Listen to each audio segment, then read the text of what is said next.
Welcome friends. இன்றைக்கி நம்ம பார்க்க போகிற ஃபர்ஸ்ட் சென்டென்ஸ் என்னென்னா, நீங்கள் விளையாடும் முன்பு உங்கள் வீட்டு பாடத்தை முடிக்க வேண்டும்.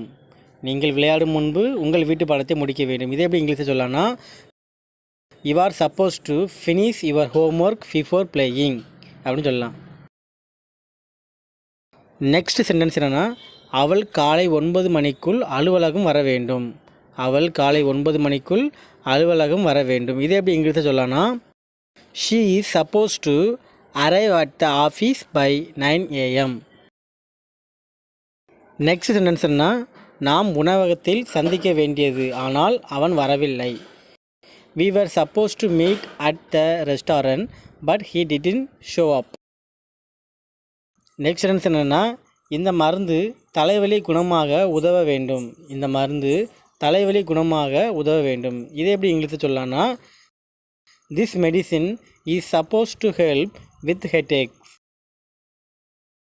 நெக்ஸ்ட் சென்டென்ஸ் என்னென்னா, ரயில் மாலை 6 மணிக்கு புறப்பட வேண்டும். ரயில் மாலை 6 மணிக்கு புறப்பட வேண்டும். இது எப்படி இங்கிலீஷில் சொல்லலாம்னா, the train is supposed to leave at 6 PM. the train is supposed to leave at 6 PM அப்படின்னு சொல்லலாம். நெக்ஸ்ட் சென்டென்ஸ் என்னென்னா, அவன் என்னை அழைக்க வேண்டியது, ஆனால் அவன் மறந்து விட்டான்.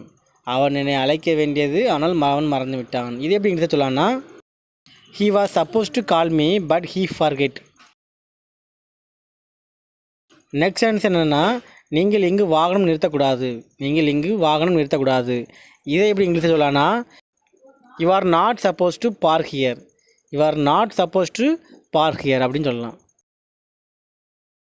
நெக்ஸ்ட் சென்டென்ஸ் என்னென்னா, நாளை வானிலை வெயிலாக இருக்க வேண்டும்.